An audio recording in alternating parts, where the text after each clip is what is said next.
Bonjour à tous, bienvenue. Je suis avec Paul Molac. Vous le connaissez maintenant, Paul Molac, qui est député et conseiller régional de Bretagne. Bonjour Paul Molac. Bonjour. Vous êtes l'un des principaux artisans de la proposition de loi relative aux langues régionales, dont on parle beaucoup ces derniers temps. Première question, qui veut la mort des écoles en langue régionale? Visiblement le Conseil constitutionnel, puisqu'il déclare la pédagogie d'immersion anticonstitutionnelle. Il va même plus loin parce qu'il dit à partir du moment où on étudie une matière dans une langue, eh bien c'est anticonstitutionnel.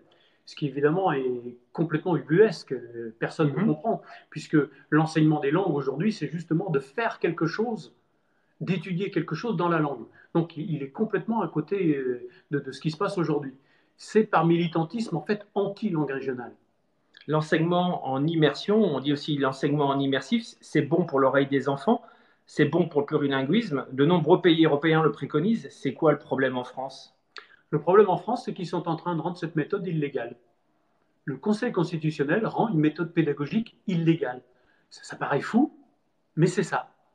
Et en fait, personne ne comprend. Alors évidemment, ça peut avoir des conséquences dramatiques sur les écoles associatives.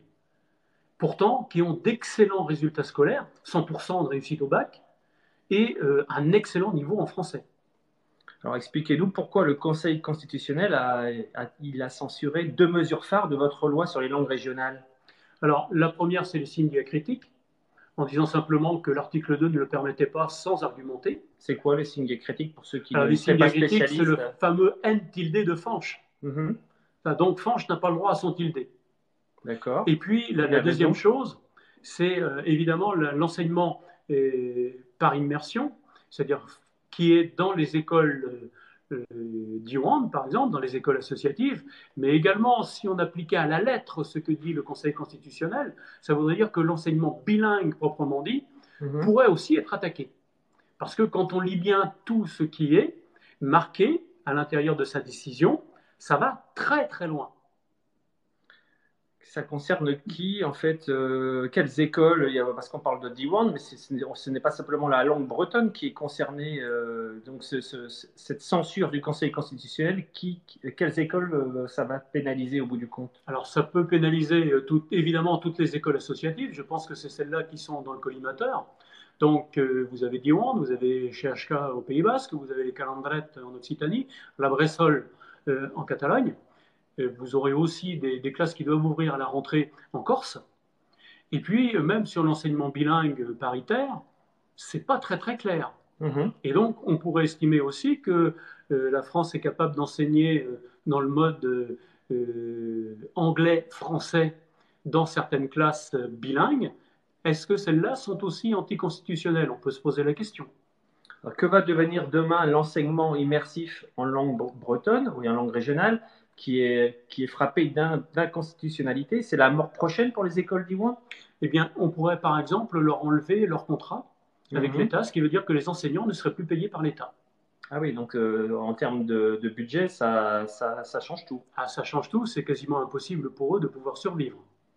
Mais concrètement, alors, si les choses en restent en l'état, que va-t-il se passer à la rentrée pour les écoles d'Iwan? Si on tombe sur quelques idéologues qui ont vraiment envie d'appliquer les choses comme le Conseil constitutionnel le veut, effectivement, on retire leur agrément aux écoles associatives, Tiwan, CHK, etc. Et donc, en les poussant à la fermeture. Essayons de sortir par le haut. Maintenant, que faire pour sortir de l'impasse? D'abord, obtenir que le pouvoir exécutif a toute, je dirais, mesure qui irait dans ce sens-là. Ça, c'est la première chose. De toute façon, on n'acceptera pas qu'une école d'Iwan puisse fermer. Je veux dire, que ce soit moi, que ce soit le président de région, que ce soit, de toute façon, les politiques derrière, on n'acceptera pas. Donc, on sera là le jour où l'inspecteur viendra et le jour où les gendarmes viendront.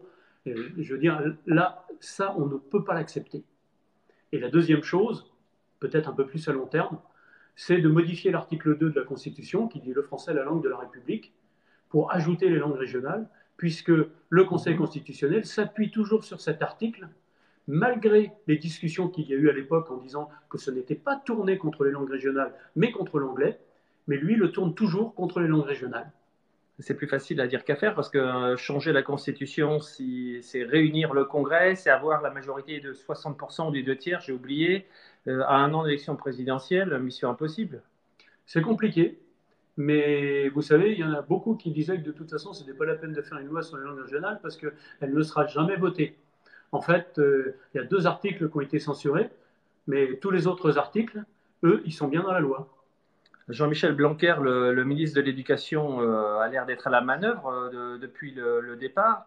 Est-ce qu'il doit démissionner? La démission de Jean-Michel Blanquer ne m'intéresse pas. La seule chose que j'ai à dire, Jean-Michel Blanquer a instrumentalisé 60 députés pour faire un recours au Conseil constitutionnel parce que le gouvernement ne voulait pas le faire. Donc, il a utilisé les moyens de son ministère pour le faire, puisque c'est sa conseillère parlementaire qui a écrit le recours au Conseil constitutionnel. Donc, c'est au gouvernement et au président de la République de rattraper les bêtises de M. Blanquer. Alors, je me rappelle une phrase d'Alain Glon, qui était un grand industriel breton. Il disait que le problème, c'est la France. Si nous ne sommes pas écoutés, entendus, respectés, est-ce qu'il va falloir ressortir les bonnets rouges? Peut-être.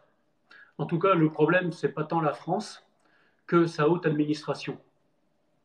Donc, le problème, il est là.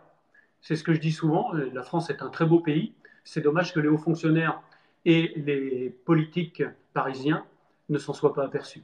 Bon, bah pour l'instant, cherchons à nous faire entendre. Donc, on se donne rendez-vous à Guingamp. Oui. Alors, qu'est-ce qui se passe à Guingamp? Tous à Guingamp, manifestation, samedi, évidemment, pour défendre la langue bretonne et pour défendre Diwan. Bon, on y sera. Donc, rendez-vous à 13h30 à la devant la gare de Guingamp pour que vivent nos langues de Bretagne et nos langues régionales. Merci Paul Molac, Kenavo Avéchal et rendez-vous samedi à Guingamp.